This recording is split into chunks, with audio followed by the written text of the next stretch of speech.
or of legal age to purchase and consume cannabis in your region. This production is for adults only.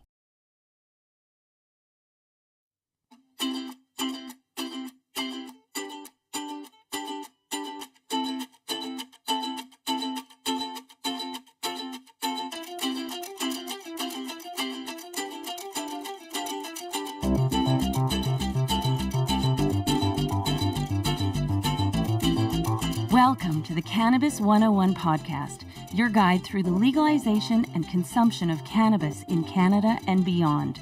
Here's your host, Dean Millard.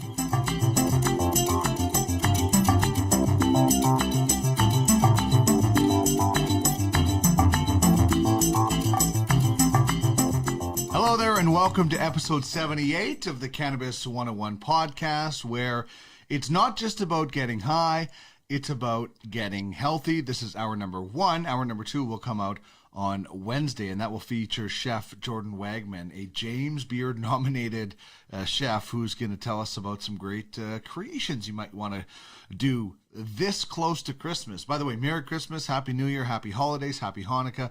Whatever you're celebrating, happy to celebrate along with you involving cannabis. And there is certainly one way that we like to kick things off on this program, and that's by finding out just what it is that you're grooving with.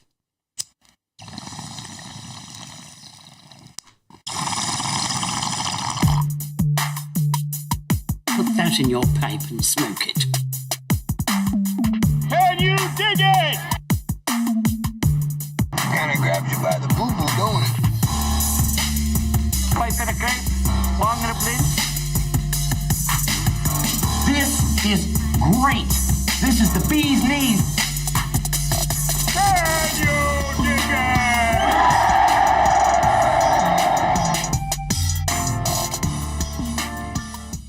it? So when I say what's your groove, I want to know that while you're listening to this show, if you're grooving with anything, please hit me up. Let me know what it is that you're going with. On Twitter, we're at the Cannabis 101. Cannabis 101 Facebook, on Instagram, and our Cannabis 101 podcast on Instagram and Facebook. And you can email me, cannabis101podcast at gmail.com if you would like to do that as well. What I'm grooving with as I'm firing up, as you can hear it here, the old Supernova, my volcano hybrid that I picked up at Nova Cannabis, and it was new to me. So that's why I went with Supernova, using their click and collect method. But I am going with some Jean Guy today. It's a first great hit of the day. That's a great cultivar for it. It's very high on the sativa scale, that's for sure. Nice citrus, some sour, peppery taste in there. This is almost 23%, so I wouldn't be using this all day because, high THC sativas in large forms for me are not great. So small doses, they're good to get the day started, good for some energy, things like that. To quote Will Ferrell from Old School, once it hits your lips, it's just indeed, it is so good. So that's what I'm grooving with. Would love to know what you are grooving with as you listen to this program. And here is what's coming down the hash pipe on this episode. David Wiley from the OZ is going to join us for This Week in Cannabis News. Going to talk layoffs, lawsuits, and more. Malcolm LaBelle from the Green Generation Co. She will also join us for the business of cannabis. We're going to talk about the world's view of Canada's legal cannabis system, as well as the High Times magazine and Henry Ford ahead of his times in what it means to be green. Definitely, this is something that we actually talked about on episode 2 of this program a long time ago. Now we're on episode 78. Also, just want to remind you on Wednesday, it is December 23rd. Final episode of 2020. We're gonna celebrate Festivus. If you know about Seinfeld, if you've watched it, you know what Festivus is. So we will have the airing of grievances. I don't know if we'll do the feats of strength, but we'll have the airing of grievances for sure. Our cannabis question today is about Christmas. That's the hint I'm giving you.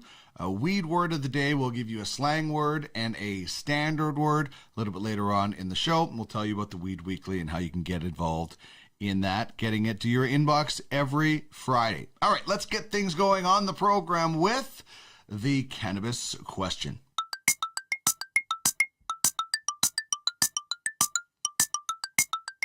It's prize time.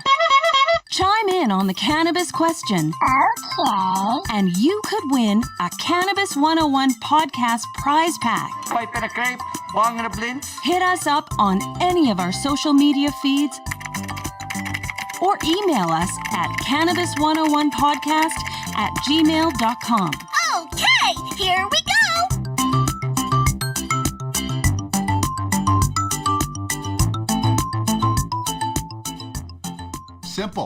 Simple question for you to win a Cannabis 101 podcast prize pack this week. All you have to do is chime in with who your favorite Christmas character is. It can be from a book, a movie, a TV show, anything. Who is your favorite Christmas character?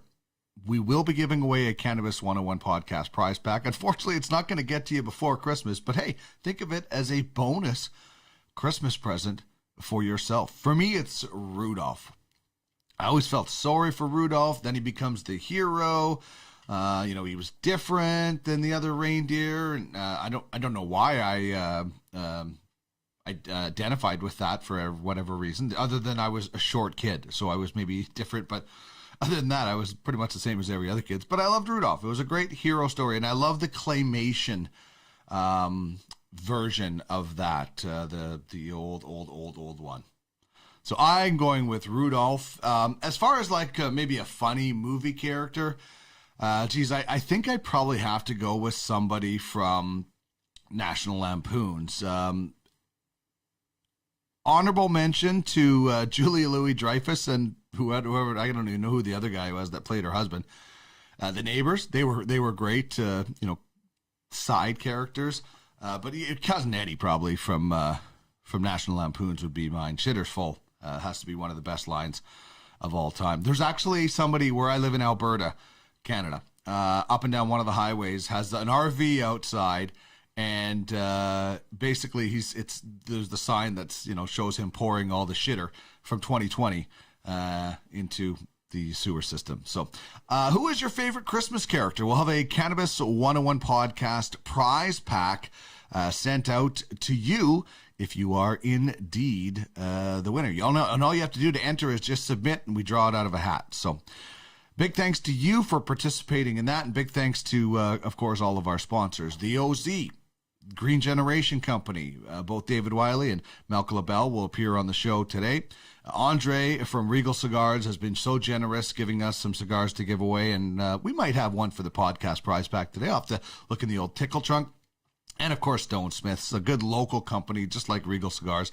Check them out at stonesmiths.ca. This would make a great Christmas present this year, the Slash. You can find it at Shell Shock in Edmonton.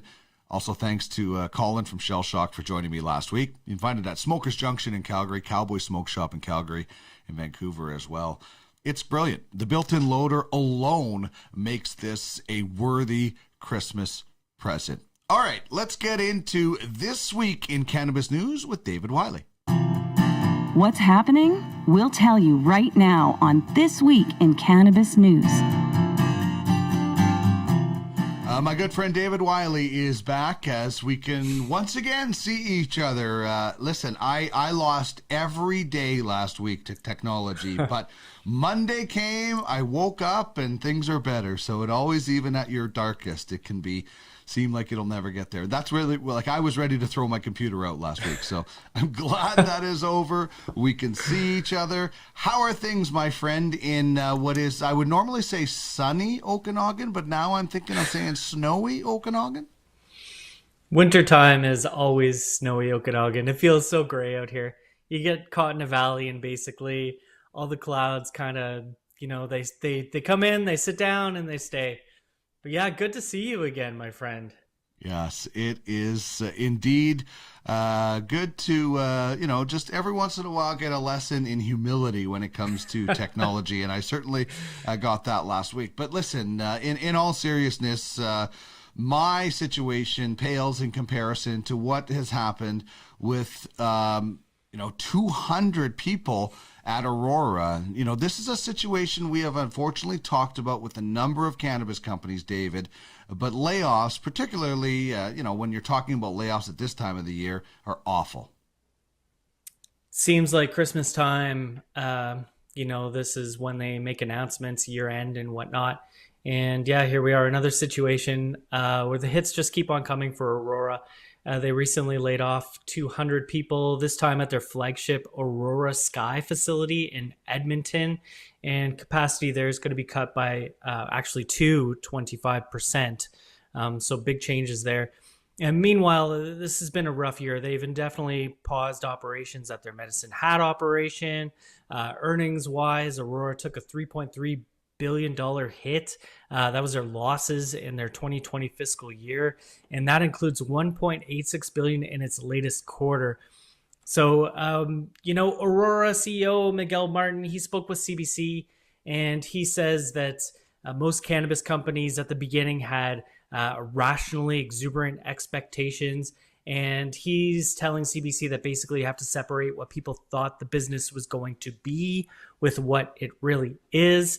And says the buzzword I feel in cannabis over the last year, he says that companies are going to have to get through right sizing. God, I hate that term so much. Basically, he says that no one should look at the overall economics right now of the cannabis business and think that it's not healthy or think that there's not great opportunities for companies that are being run well to be successful.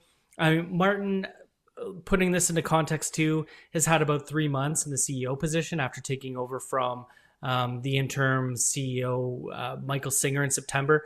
So yeah, he's new to this position, and but we're hearing that just the same old messages.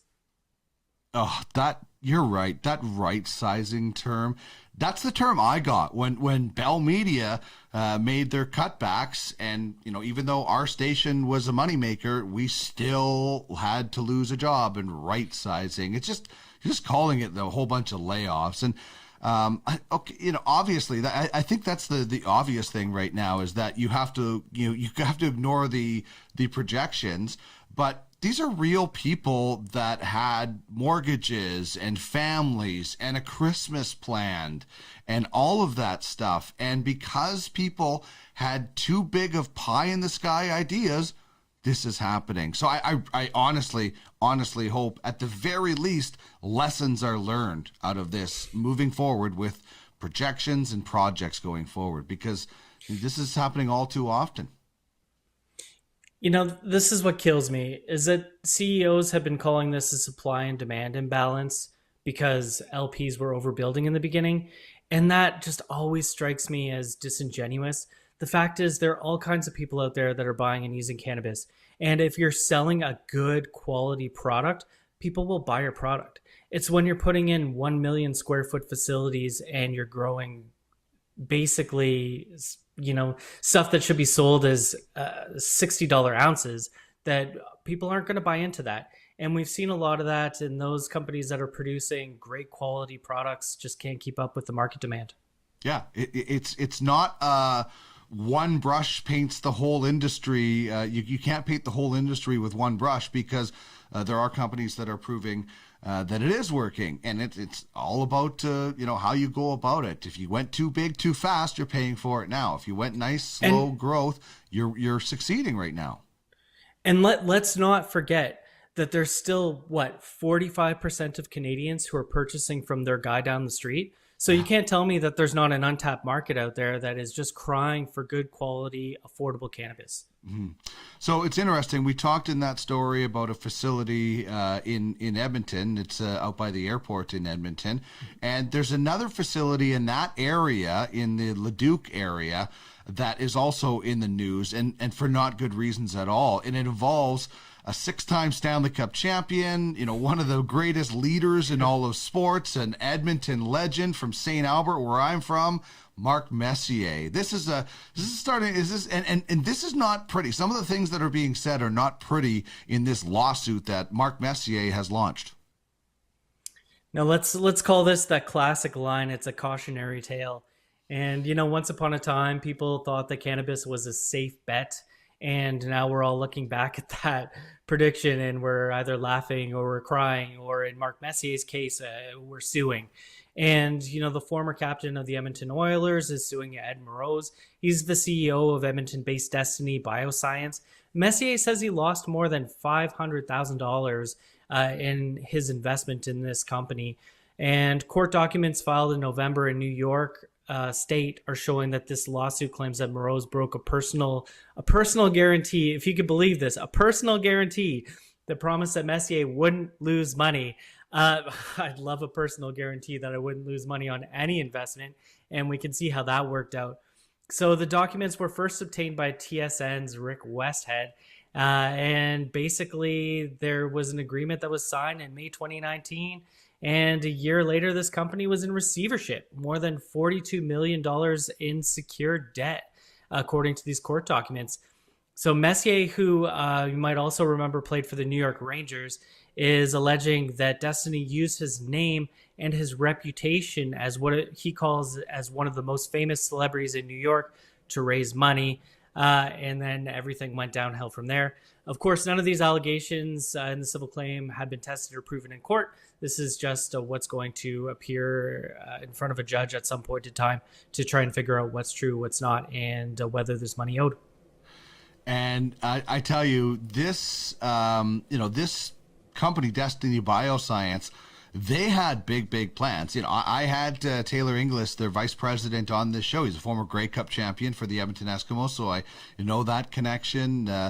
Some of the other people that were involved in the company, and Don Metz, a local media legend here in Edmonton. So when I went to visited this place, I was so impressed and blown away with what they had. They had all kinds of living soil and worm cast and different kinds of growing situations, and then they were going to look into a whole lot of like I jokingly told them they led the league in PhDs and doctors because they had so many on the staff. It was really impressive. So I don't know the whole story of why it didn't go right. I know that they had big plans and it seemed very legitimate about what they were trying to do.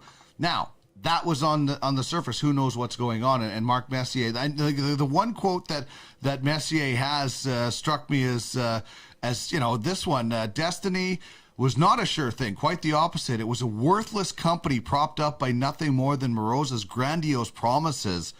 I guess when you're suing somebody, you bring out both barrels, but man, that's strongly worded for there was nothing going on there. So I don't know what I was seeing when I was there. It's really shows that there's not a sure bet when it comes to these kinds of things. And it's interesting how sometimes things come around. 15 years ago, this is what struck me in the story. 15 years ago, Moroz successfully sued former Oilers owner Peter Pocklington, there's a name from the past, over the $100,000 that he invested into one of Pocklington's business ventures. Oh man, I remember reading about Pocklington in Gretzky's biography, and wow, what a character.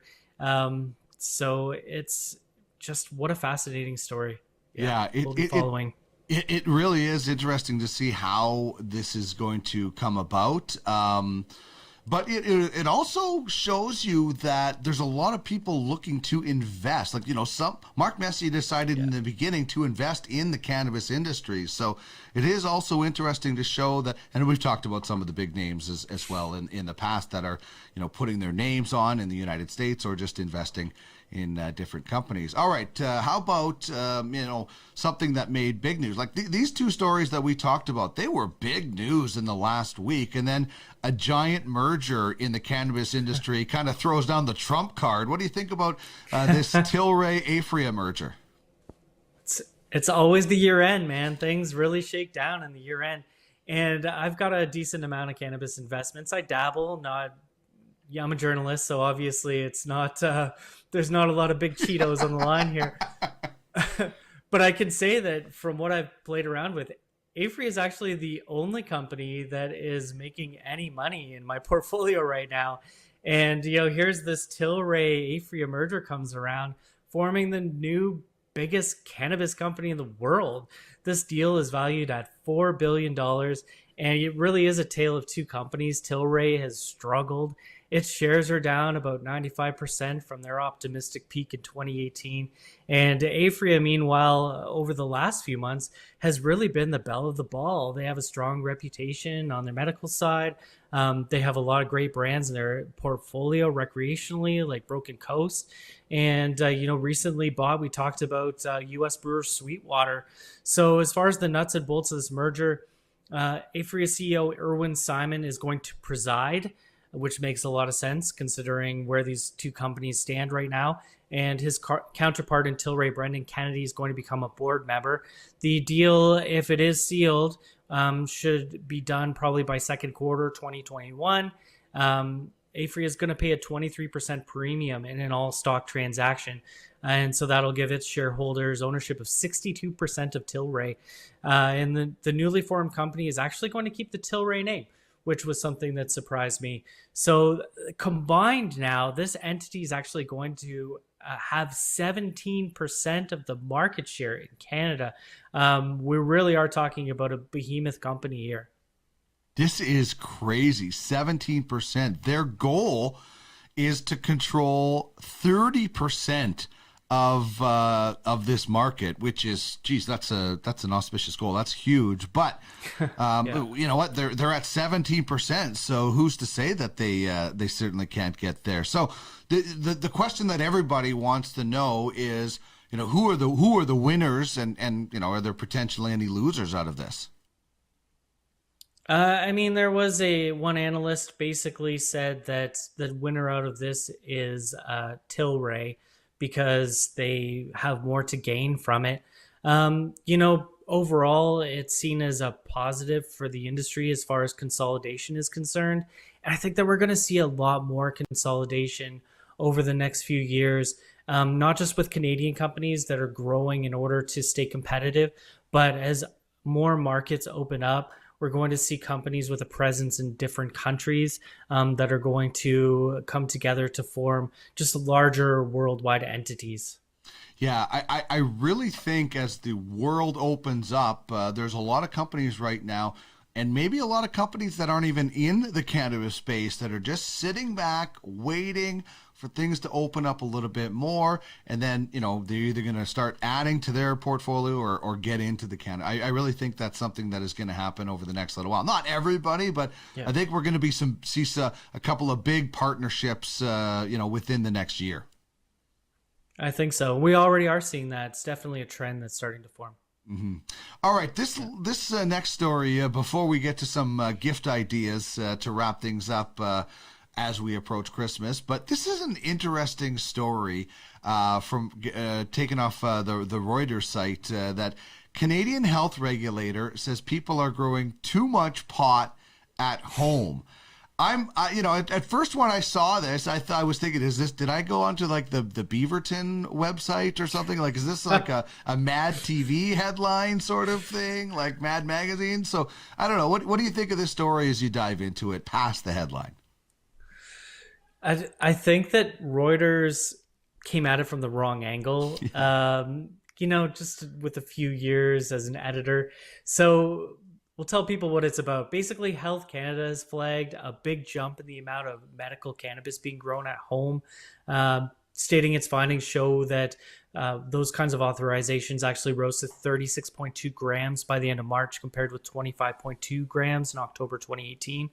We've seen an increase. Health Canada is concerned that this high daily authorized amount is leading to abuse of access to cannabis for medical purposes, and are undermining the integrity of the system. It says that over 43,000 people now are allowed to grow cannabis for personal use, and 377,000 clients or so are registered as patients. And meanwhile, this is where the big difference lies. average purchases by registered patients who can buy pot from licensed producers and federal medical sellers have stayed generally as low as 2 grams or so every month. And I think that we need to put a little bit of rationality into these numbers. Yes. Understanding that growing at home as a medical patient is a lot more affordable. And when you look at the cost on the medical side, in a lot of cases, it's pretty expensive for your medicine, and there really isn't much way to get that money back. So when you have the option to grow at home compared to buying from the medical market, it makes a lot more sense financially for people who are on disability, right? So we're not talking about people who are making exorbitant amounts of money per year. Often we're talking about people who are just scraping by. And to see that people are growing more at home rather than buying from the medical market isn't really that surprising to me, even to see it increase. And people are getting better at growing. People who are growing now have, even if they just started when we legalized here in Canada, they've got, 1-2 seasons under their belt right now. And we're starting to see a bit of a bump in what people are able to produce. So these numbers don't overly surprise me. Health Canada, I imagine that the government right now is looking at trying to make sure that they're flagging, of course, anything that seems to be suspicious in the system. But when you look at it from that kind of perspective, I think this makes a lot of sense to me, and I'm not surprised. And Reuters, in my opinion, put a little bit too much weight on, a conspiracy theory here that something is happening that should be when it comes to people who are growing at home. Yeah, and there's a portion of this where they talk about CBC News reporting the raid in October of an illegal cannabis grow operation, a few of them actually, between July and October. A majority which had personal production authorization. So, this story to me would be a lot more digestible if they would have included some of the things that you just talked about, in the fact that maybe it's just that it's so damn expensive that more people have learned to grow and invested in a little bit into some sort of kit in the beginning to get the benefits at the end. If that was included in this, I would think, okay, they're looking at both sides. But I don't know why Health Canada or whoever is looking at this wouldn't look at that side. Maybe because they're wanting more people to buy instead of growing. I don't know. But if they would have included some of the information that you said about the cost, then I think you could see why maybe more people are growing. Yeah, there's always two sides to a story, and don't get me wrong. I'm sure that there's some form of abuse that's happening because there is with any system that you set up. Yes. But for the majority, I imagine that people are, fingers crossed, getting better at growing, and are growing better medicine for themselves at home. Yeah, I'm not naive to think that somebody isn't abusing the system to sell in the black market or whatever it might be. There's no system is certainly perfect, but I don't think it's as drastic as it was certainly made out to be. All right, we are just days before the big celebration, whatever it is you're celebrating this year for our listeners and our viewers out there. I just hope you're celebrating with cannabis. I certainly will be. I know that my stocking is going to have some cannabis items in it from my wife, and I know that hers is going to have some as well, even though she's not as big of a fan of it as mine. There are options for everybody, whether it's CBD, whether it's accessories, whatever it might be. What are some of the things that you think make great stocking stuffers or presents for the cannabis enthusiast this year, David? I'm a 2.0 guy in so many ways, and I've been putting chocolates in Christmas cards for my friends and family. Retailers, I've noticed, are starting to sell drinks in flats of 4, which are pretty cool. I'd love to see something like that under the tree with a bow on it. And gummies and chocolates. Who doesn't like to have a little bit of sweet indulgence around the holidays? I personally love the Wana gummies. Mm-hmm. And as far as the chocolates go, I love the Bang and Legend gummies. And I think that are really affordable. I usually can get them for about $4 a pop. Yep. Christmas is a time too where I feel like it's kind of fun to slip something into someone's card or under the tree who maybe wouldn't try cannabis on their own. Just to give them that different kind of experience. And I usually try to keep it to a higher level of CBD when I'm gifting that way. And I found that tea is really great for that kind of a gift because you can get an all CBD tea, and tea's just so comforting. You can sit there in the wintertime with a hot mug and enjoy a little bit of CBD or even a one-to-one with some THC. So those are my recommendations for those out there who are looking for some last-minute gifts.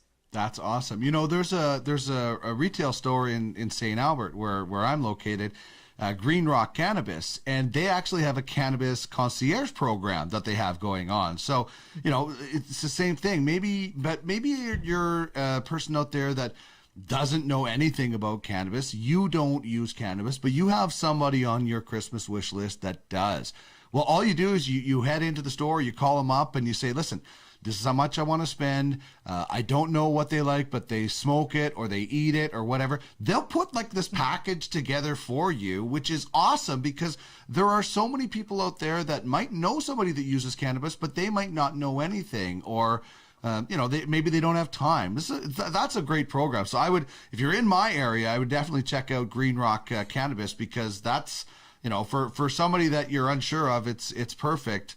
I'm definitely hoping that like I said last week, I'd love for some Acapulco Gold to land under my tree. I highly doubt that's going to happen, but I know something that could. Like I've got the Slash here. I know you've checked this out as well. Looks like the old Men in Black memory eraser, but don't worry. Just don't go too hard, or else your memory will be intact. But I love this thing. And plus it's a local Edmonton company, so it's right in my backyard. You can find this at a lot of places. You can check it out at stonesmith.ca. So I really dig this. This is a really good gift, I think, David, for somebody who's never experienced dabbing before, because you don't have to get out the torch. You know the temperature settings. It's very easy to use. It's got the built-in loader that you see there, and I haven't cleaned mine properly in a day. So, but anyway, it's a great introduction to dabbing for people. And then, depending on your budget, you want to get into a volcano. That's really, you got to have somebody really special. But I think there's a lot of cool things, like if you have somebody that has a pipe, those little Smojos screens, like they're a great little thing. You drop them in this, they're not expensive, but you know what it's like. You have a pipe and you tip it over to clean it out. Then you lose your screen if you have it, and then you got to dig it out. This takes care of that. So I think there's lots of stuff on every person's kind of budget out there. The Regal cigar, those are awesome for just sitting out if it's a nice day, and you can get outside, and it's like just a giant, looks like a giant cigar. So I think there's lots of great ideas, and I just hope everybody, celebrates responsibly and safely and enjoys a little cannabis to bring things down a little bit this Christmas season. Don't you? Yeah, absolutely. And if there are any super fans out there who want a Secret Santa me, that 24 karat gold volcano, yeah, I would love that. That thing is swanky. That thing, it's their 20th anniversary. It's the classic with that gold plating. Last week we did 24 karat gold from Strainwreck, and I double bagged it, actually. I had the Supernova, as I called it, and I had the gold member going at the same time. But it is, I feel the need to get it out and clean it every once in a while. It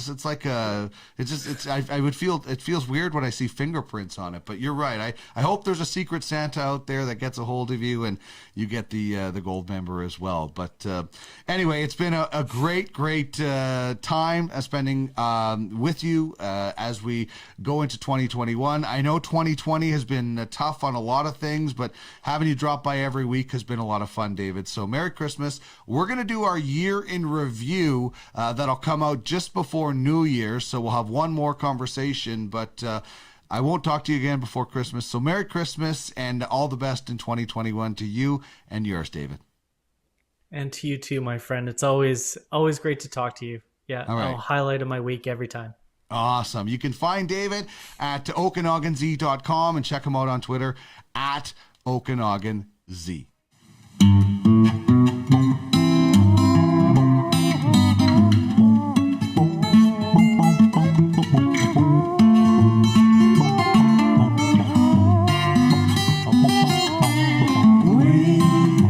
It's beautiful and deep.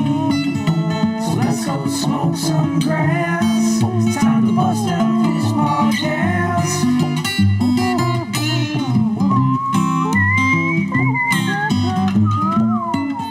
This is the Cannabis 101 podcast, your guide through the legalization and consumption of cannabis in Canada and beyond.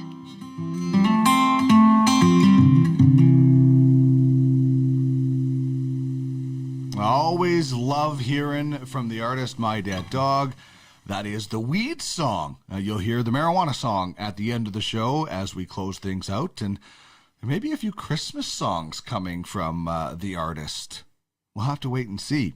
Unfortunately, I have some bad news when it comes to the Cannabis and Hemp Expo. It has been postponed once again. I think this is the third time, but it's not 3 strikes and you're out. We will persevere and get through this and eventually, hopefully, have a Cannabis Expo. When they do, we will be on location when it happens. We'll be broadcasting, so I'd love for you to come down and meet and say hello and be a part of the program. You can find more information at cannabishempexpo.com and keep it locked on here. We'll give you the details. Whenever we get the go-ahead, we will have some tickets to give away.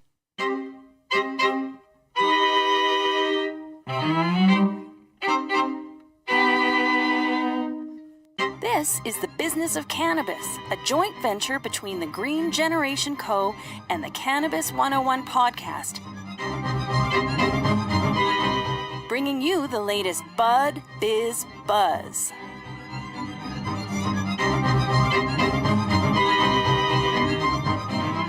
As usual, Malka LaBelle joining me from the Green Generation Co. You can find her online at greengencompany.com and on Twitter at greengenco1. Malka, great to see you again. I have overcome my technical difficulties from last week, and I think, knock on wood, that we have things going. How was your week? My week was just crazy with technical stuff in a bad way. You had a great week when it comes to the use of technology. Tell me about the event that you had. Yeah, the virtual holiday shindig. I don't think it could have gone any better. We had a great showing of customers and clients, as well as like vendors, people that I'm working with in all ways, including the, the dragons, what are they called? Like the guys that did the ugly sweater pitch to the Dragon's Den. 2 out of the 3 founders of that company were on our event. Spewing their investor goodness. They've kind of turned into sort of angel investors themselves now after been through the Dragon's Den a couple times. So it was a ton of fun, just with great people showing up and coming up with some really creative ways to showcase their company and their product. Some great ugly sweaters, like even the ugly sweater, kings were saying, I haven't seen that one. There was a really good one. So I have my Twitter and my Instagram will have some examples of that and some of the show and tell from that event. So stay tuned to my at GreenGenCo and at GreenGenCo1 on Twitter to see more of that. It was definitely a lot of fun. I mean, we're real sorry we missed you, Dean. Yeah, well, I would love to have been there, but technology was continually beating me down like Mike Tyson to many of his opponents in the ring. So it was not a good week technology-wise, but I wish I could have been there. I look forward to more events because I think that is a really, really great way for people to network and showcase what they're doing. So I really think you're on the right path. So I look forward to many more events like that. And I look forward to our lead topic on the business of cannabis, because your kind of statement is that the rest of the world simply doesn't care about Canada's version of legal cannabis. Tell us what you mean. Yeah, I mean, this is a pretty bold statement. Actually, what I really meant to say was Americans don't really care. I want to rephrase that. So here's where this came from. My lovely 80-year-old aunt who lives in Seattle, Washington, She reached out to me on Facebook. We sort of keep in touch over Facebook and what everyone is doing. And it was the weekend last week when the Tilray-Aphria merger came out. So unprompted, she sent me a message over Facebook asking me if I sold my Tilray stock when it's at $300. And I'm like, whoa, Pauline, you're up on the stocks for cannabis. So we chatted a bit about that, and what she said, she's like, yeah, they're doing fine. They're in Seattle still, and we'll probably go to Florida like they do every year. They sort of spend half the time in the warm climate and half the time in Washington. But they have an abundance of stores, she says, and store sales in Seattle are through the roof.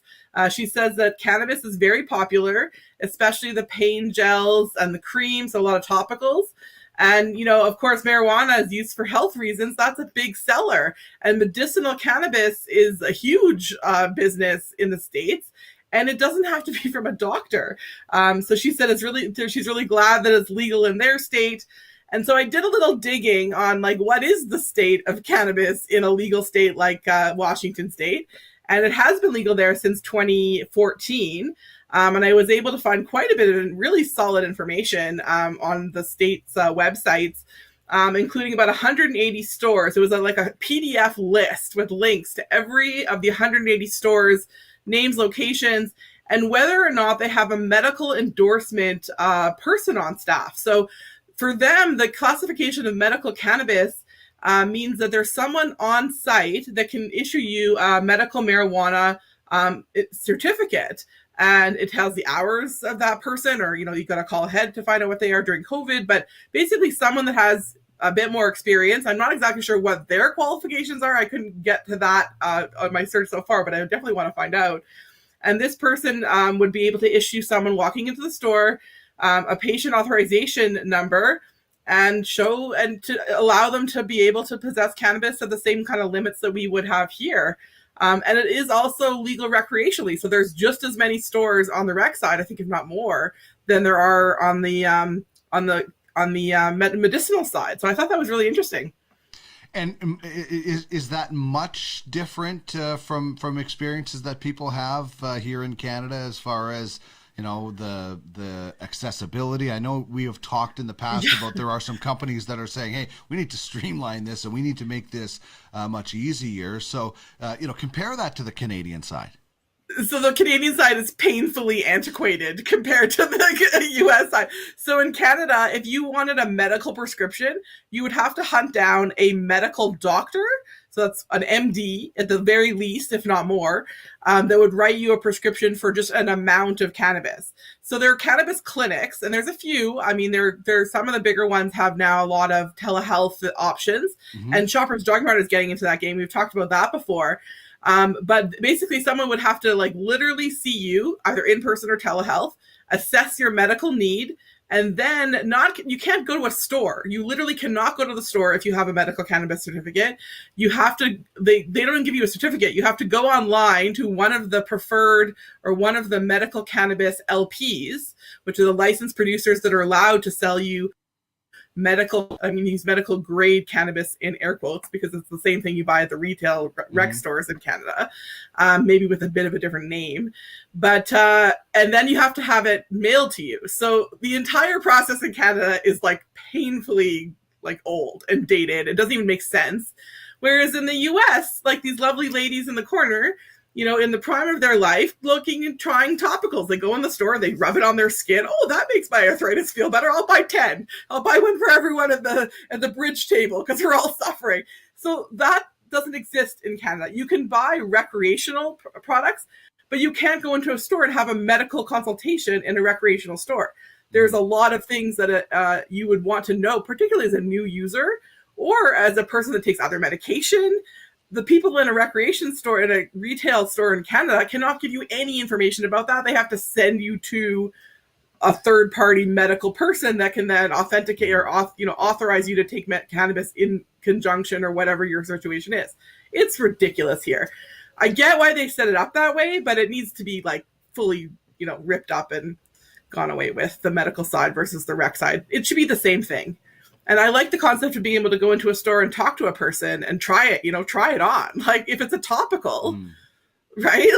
Like, what's the deal, right? So that's the big difference, right? Is that when pre-legalization, when I went into a dispensary, the cannabis was right there. You actually looked at it. It's a much different world, pre and post legalization, and then Canada compared to the U.S. And friends of mine, Ian Scott of Plant Life told me when he was down in Vegas for a convention one time, they were selling CBD at a mall kiosk. So it really is much different. And I think a melding of both would be good. Like, I don't think you just want to let anybody do it, as we've talked about in the past, as far as what's in it. But there's got to be there's got to be a happy medium between the two situations that is going to be effective, most importantly, for the patient. That's who this is all about in the end. It's about the patient.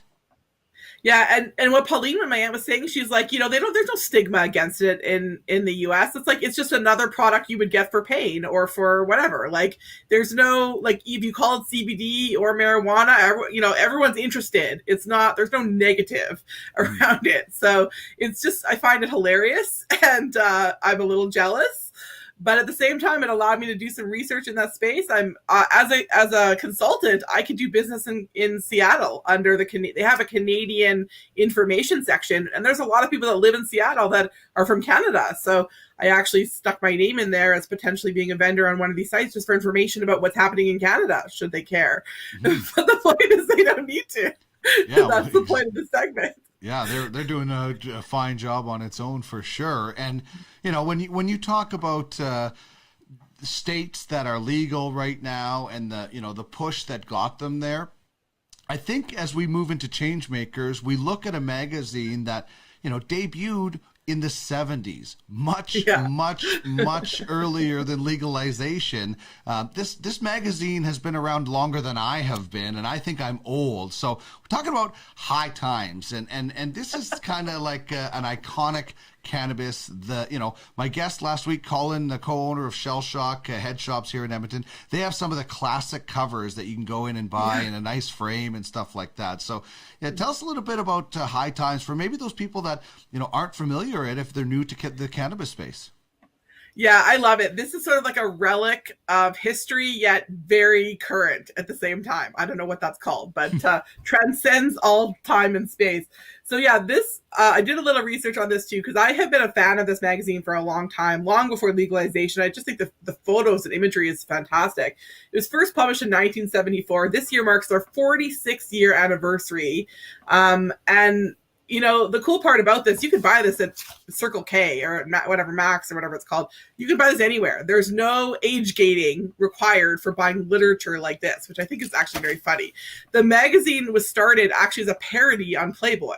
So if you look at some of the official information, it was first published as a parody where like marijuana replaced the word sex. And so they, like the centerfolds, remember the Playboys? I'm sure if you're a guy, you know what a Playboy centerfold is. Well, there's the centerfold in the High Times magazine. It is a beautiful, glossy, sexy. Like, take that out and put that up on your wall. I know a few people that would drool over that photo. So, I mean, that's the classics, right? Like, you don't even see this anymore. And they've done a great job at preserving their image, their legality.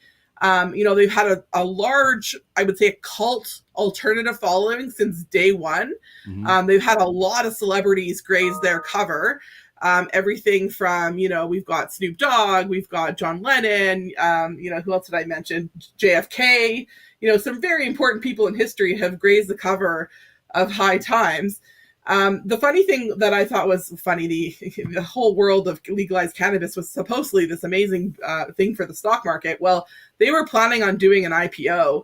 And I remember this sort of triggered a memory of I remember when Spirit Leaf, Inner Spirit Holdings was talking about those. So prior to legalization, Inner Spirit Holdings had bought in. There was like a friends and family round or initial investment round with the High Times Holding Corp in 2018, and they were planning to, this was initial raise money to then go on the public markets, which was a great idea at the time before legalization.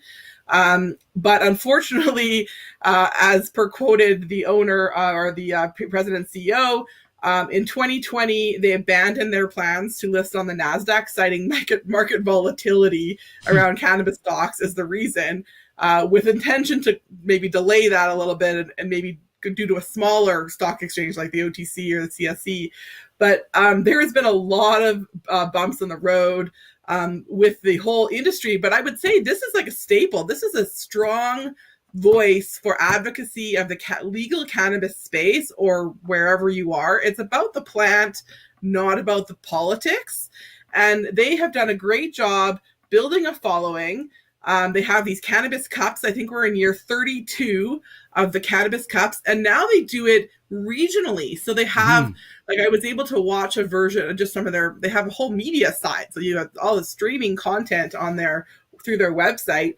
And you can watch the High Times Cups in different jurisdictions. I watched the cups awarded for the Illinois, for the Chicago Cups, or the Illinois Cup. And so they have all these different, they've basically made a business that doesn't actually involve making cannabis. So the ancillary stuff, kind of like we are, and have been very successful at it, building that branding and building what they do with a massive cult-like following. Yeah. It's impressive. And there's not a lot like them. Like listen, David Wiley, who joins me every week for This Week in Cannabis News from the OZ, he does a really awesome job of covering the regional things that are going on in cannabis, and we touch on some national stories. But there's not a lot of publications out there that kind of have this backstory or this experience or this reach that High Times. Like, yeah, it was a cult following who, now that with legalization and the globalization of cannabis, is no more a cult following. It's like, The Big Lebowski was one time kind of a cult movie, and now it's like one of the most popular movies of all time. And High Times is kind of like they're like the Big Lebowski. They kind of started out in times of trouble where it wasn't very safe to be doing it, and here they are, the standard. I love it. It's a great story.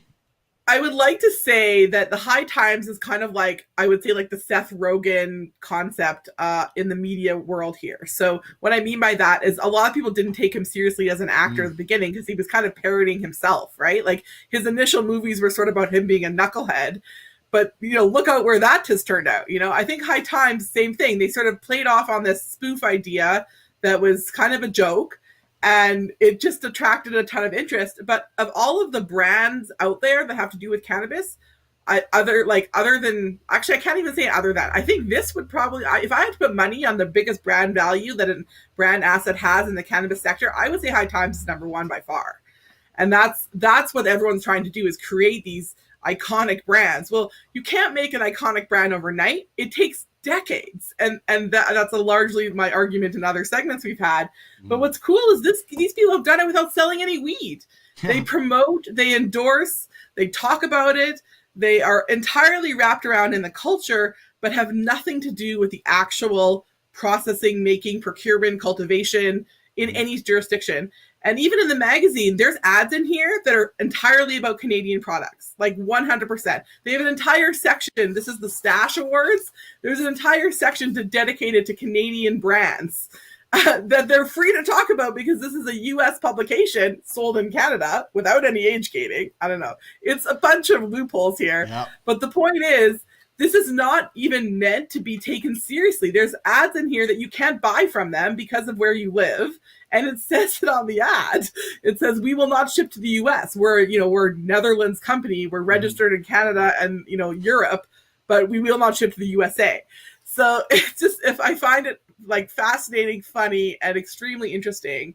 And I hope they continue for another, 45, 50 years or more. Well, that shows their global reach, that, companies who cannot ship to the U.S. will advertise in a U.S.-based publication just to get some kind of brand awareness. And, for people around the world that they are able to ship to, it gives them even more brand awareness. So it shows the reach and the popularity, not just with the listeners, but with the customers, the advertisers, the companies as well. So now, from High Times to Henry Ford as we go to what it means to be green. And this is a story that I absolutely love. We had Jay, a buddy of mine from Yellowhead Hemp Company, on in our second episode talking about this very thing. And here we are, episode 78. I love this absolute story because it's a story that I don't think is very well known at all. Yeah, and there's actually been a lot of people that have discredited it. Like they said, like I've actually seen some of the criticism around like who was the real source and author. I mean, it doesn't take much to make a meme, right? But the source of this information was, I think, it's fairly relevant. So actually, I found these memes and this information summarized in what's called Now This, which is actually, I found it on the High Times media site, but it's actually in a lot of places. Like you can find Now This is like a big media thing. It's sort of a spin-off in they have different categories.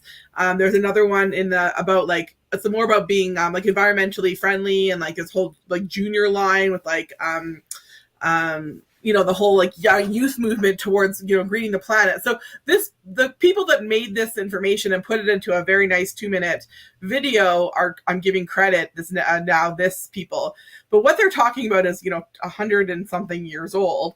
So the Ford Motor Company and the Model T, which was the first assembly line vehicle, mass-produced assembly line vehicle by the Ford Motor Company and by any company, they're iconic in their place in history, but they marked the beginning of the second industrial revolution. And what we mean by that, the first one was when they put factories into towns and everyone became a factory worker, and you owe your soul to the company's stores. That the coal mining and the industrialized revolution.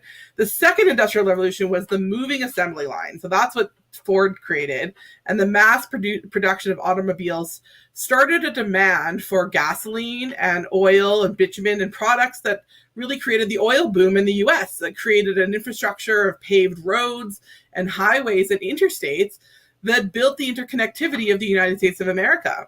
Entire oil pipelines were built from oil fields to Texas refineries to the eastern U.S. where the population was.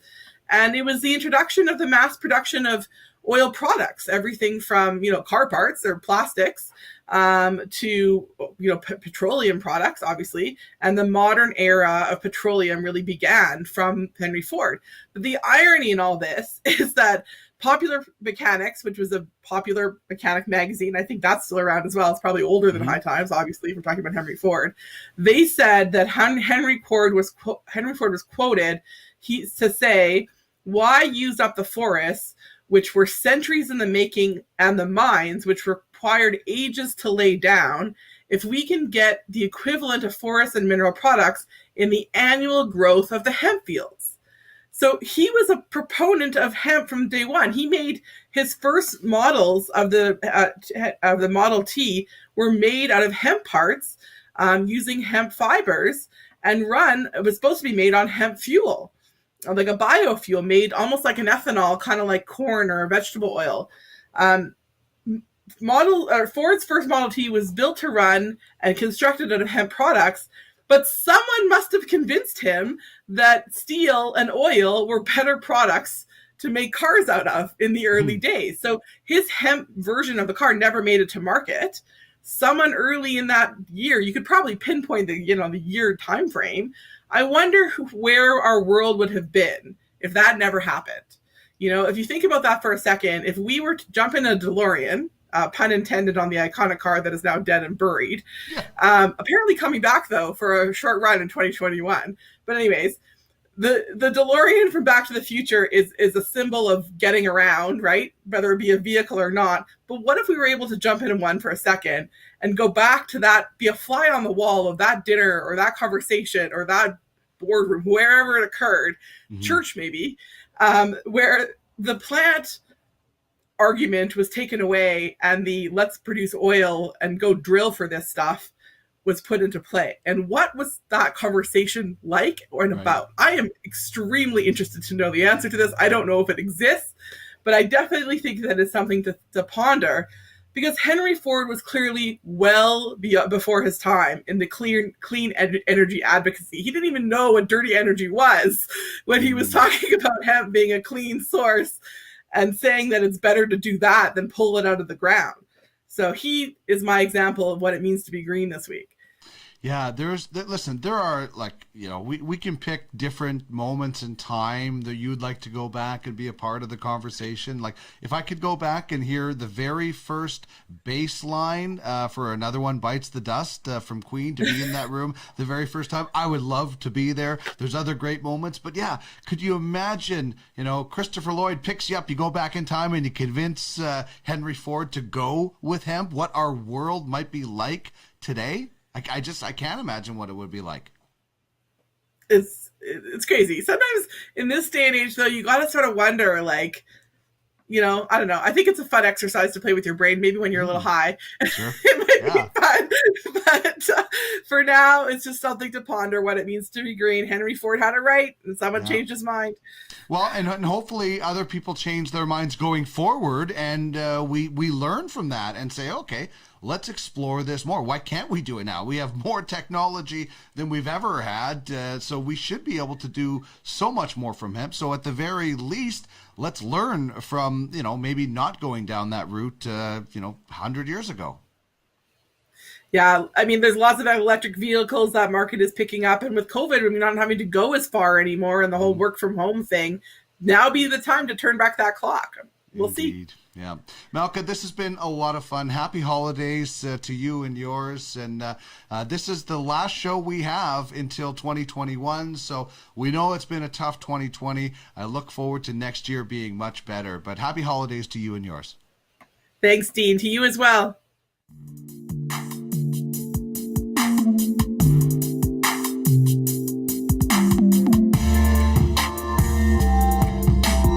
This is the Cannabis 101 podcast, your guide through the legalization and consumption of cannabis in Canada and beyond.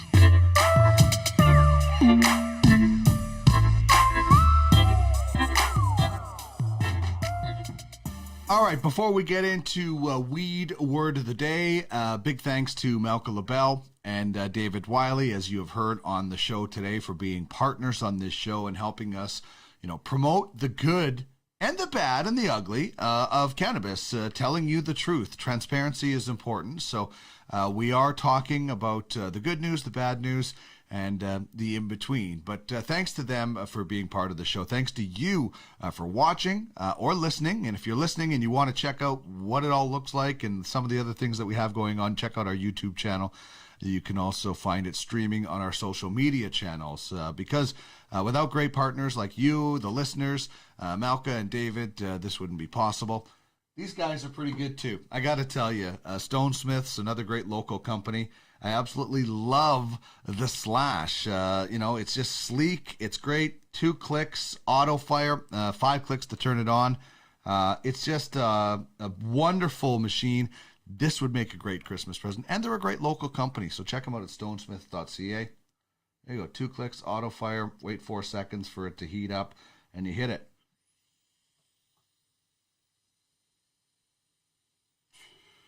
If you're a retail store and you want to get these in your shop, stonesmith.ca. Very, very cool stuff. All right, one more fun segment to go. It is time for Weed Word of the Day. Bud, dope, flower, ganja, Mary Jane. We all have our own language when it comes to cannabis. Herb, John Lennon, plant, Thai stick, salad. So let's explore another weed word of the day. Samuel L. Jackson, The Hobbit's Leaf, Lady Gaga, 420.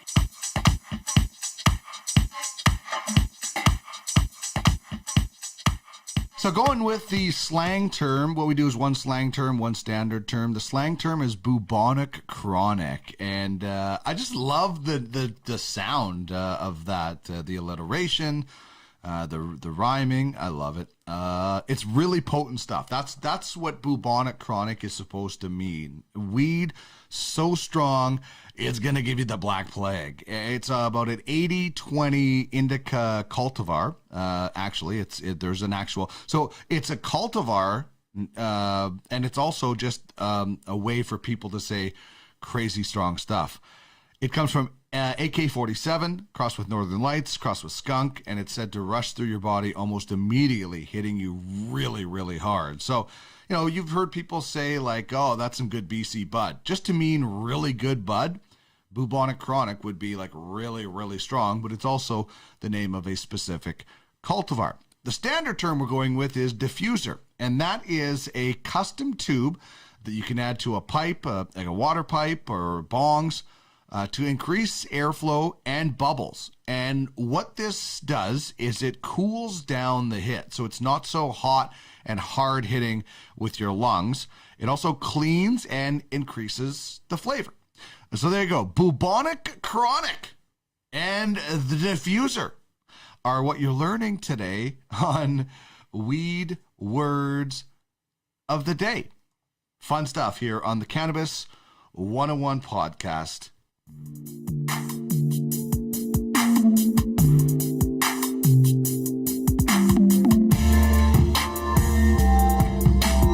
This is the Cannabis 101 podcast, your guide through the legalization and consumption of cannabis in Canada and beyond.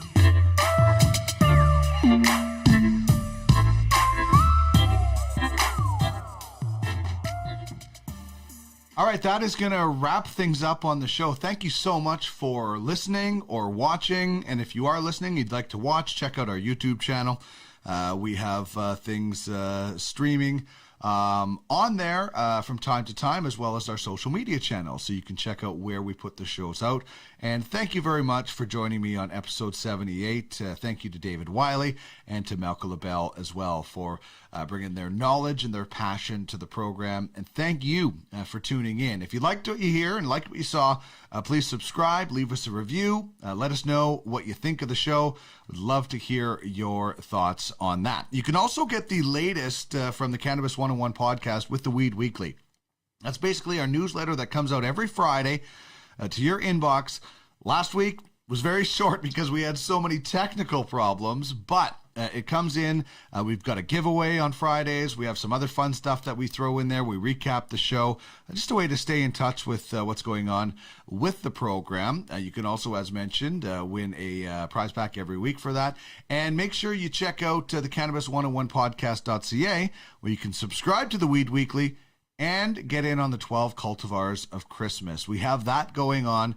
The last one comes out December 24th, and then the contest closes December 31st. So you can win a wicked prize pack. Big thanks to our friends at Nova Cannabis, at Plant Life, at Regal Cigars. We've got some really, really cool stuff going into that prize pack that you are absolutely going to love. So big thanks to them. Big thanks to our partners like Stone Smiths. Get the slash for somebody on your Christmas wish list and introduce them to concentrates in a real cool way from a local Canadian and local Edmonton company. You can find them more at stonesmiths.ca. Hour number 2 will come out on Wednesday. I'm really looking forward to this. Chef Jordan Wagman, a James Beard nominated chef, is going to join me. We're going to talk about cooking with cannabis in general, his journey, which is a really cool story, and maybe some good, cool ideas for you to infuse cannabis with this holiday season. I know I'm planning on cooking up some duck on Christmas Day, and I would love to infuse that into cannabis. So I'm going to be talking to Jordan about that. We'll also have, of course, Chris Ianson, the manager of Nova Cannabis, Jasper Ave, on What's That Strain. He's our educator. And that episode, hour 2 of episode 78, will come out December 23rd. That's Festivus, baby. We are going to have the airing of grievances. I don't know if we'll have the feats of strength, but if you know Seinfeld, you know what I'm talking about. So get your grievance ready for the December 23rd episode, hour 2, episode 78. You can find everything at cannabis101podcast.ca. And if you're into other shows, check out podcastalley.ca. I got a couple of sports shows that you might enjoy there as well. All right, hour 2 on Wednesday. If I don't talk to you again, Merry Christmas, Happy New Year. Thanks so much for tuning in and listening. As we do all the time, we leave you with the artist My Dead Dog and the Marijuana Song. And remember, it's not just about getting high, it's about getting healthy. See you later.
Schnikes. Huge. That's huge.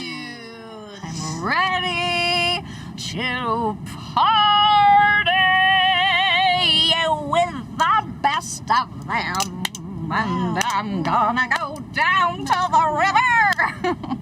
All right, check you